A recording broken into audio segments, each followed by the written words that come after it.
Good morning, everyone. This is a video designed specifically to help parents who are trying to talk to their kids about the anxiety that they're feeling. So, kids or children who are suffering from anxiety, because it's very difficult to try and talk to them about it to help them get out of an anxiety moment, an anxious moment, a panic attack, whatever it might be. So, these are some tips to kind of help you deal with it in a really calm, confident way to give your kids the best chance of really understanding what's going on so they can build their confidence around the anxiety that they're feeling. This comes from a lot of work I've done with coaching parents over the years who have anxiety themselves, but also maybe their kids have experienced anxiety or only their kids have experienced anxiety. And the feedback I get is this stuff really works. The advice that I coach them through really works. It has great results, and parents are really relieved that they've got a really deliberate and clear strategy to use when dealing and when trying to help their kids through what is a really difficult experience. So the first thing is that when you're trying to talk to a child about anxiety in any situation is you must have time. You can't rush it. The temptation is to want to fix it to deal with the anxiety to move on, but that just fuels adrenaline in the system that you might have, that your child might already have. And so if you're busy and their child senses it and you don't, and then you're trying to sort of, race through a conversation, or you're trying to deal with it before you head out the door to go to school, childcare, whatever it is, your child will sense it and mirror that back to you. So you're managing your own energy is extremely important. Because again, your child will mirror it back. They'll sense it. It's often the physical cues. They'll sense your energy more than they'll listen to the words. So you have to find a way for yourself to stay loose in the body, breathe slow, talk slow, sit down with your child, give them the time that they need. And these principles are the same when you're dealing with adults. So it's the same principles, you just adjust your approach depending on the age of your child, how well you know your child, etc. Which brings me on to the second point is that you know your child best. So use the language that you think they'll understand based on what you know. So you might substitute some of the words I use for different words that are going to resonate, again, depending on the level of comprehension, understanding, but the principles, at least in my view, shouldn't change. So hopefully you've managed your energy. The second thing to do is to acknowledge how your child is feeling. So if they're feeling anxious, they're in a state of fear in some form. Their flight or fight response is activated. And so it's almost like their body is reacting as though there's a physical threat, even if they're only worrying about some anxiety trigger, whether it be a bit of an obsession about monsters in the room, in the bedroom, for example, or if they get a bit obsessive about not washing their hands, or aren't my hands clean enough. They might get a bit obsessed about their clothes. They might be unnecessarily worried about something that's going on at school, even though you now know there's nothing for them to worry about on a practical level. And so it's important to acknowledge that the fear they are experiencing is real. Often what we do is we want to say it's just anxiety, especially if you've had lots of conversations about it, but that can be unhelpful. We want to acknowledge that the distress they are experiencing or the suffering they're experiencing is real, so you can at least, put yourself in their shoes and go down to where they're at. So once you've done that, the third thing is to start to separate out the anxiety from the trigger.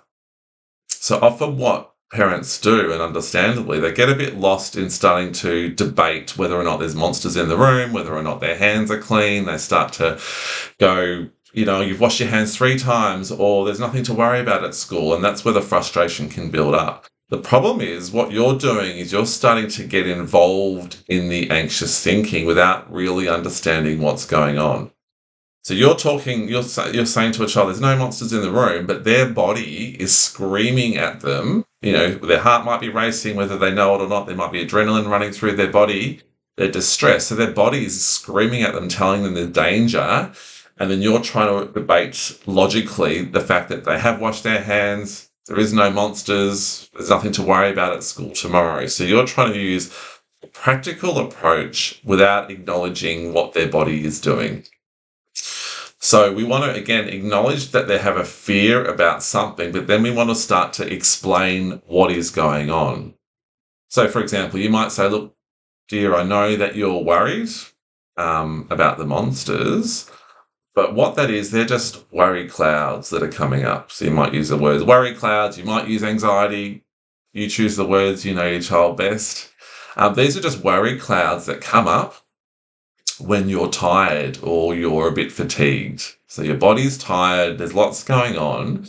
And what happens sometimes is it makes us be scared of things that we don't need to be scared of. So I know that at the moment you feel like you're worried about monsters, but it's just because you're tired and your body's tense, which is tricking you into worrying about the monsters, washing your hands, thinking your hands aren't clean, worried about school tomorrow, whatever the anxiety is. And so all we need to do is we just need to sit here and we just need to let that tension do what it needs to do. We can read a book together, and all we have to do is just let time pass, and I'll sit here with you. And then over time, your body will calm down and you won't feel as worried about the monsters. So I'm just going to sit here with you for as long as it takes. So what you're starting to do is help them understand what is going on. You're separating out the anxiety from the trigger. And then you're helping them through it. So hopefully in time, because they're in time, their adrenaline will dissipate, their stress hormone cortisol will dissipate. It might happen pretty quickly. Kids learn a lot faster than us. It might happen very quickly. And so if you can sit there with them through it and stay calm yourself and say, I'm here, let's, play a game. Because you don't want them there to sit there focusing on the anxiety. You want to offer them a natural distraction without running away from it. So allow the feelings to come up. It's okay, dear, let the feelings come up. I'm here with you. They can't hurt you. I know it feels scary. I'm just going to sit here with you. We might just go for a walk outside. And so they might naturally get distracted and get involved in a game or something, which is great. For adults, we're a bit harder to work with sometimes. And so we just have to sit there as long as it takes and see the moment through to the other side. And what you're doing is you're teaching them what's going on.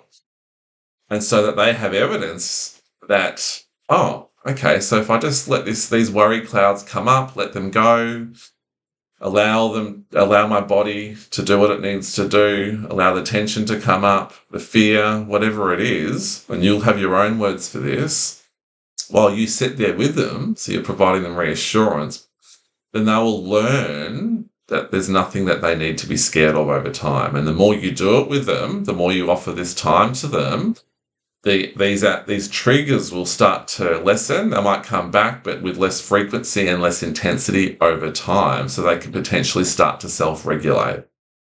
So the next time it happens, remember what we did last time? Remember what's going on, so you have to remind them. And this is really powerful stuff. This is the same principles you use for adults. You're just explaining it in a way that they will understand.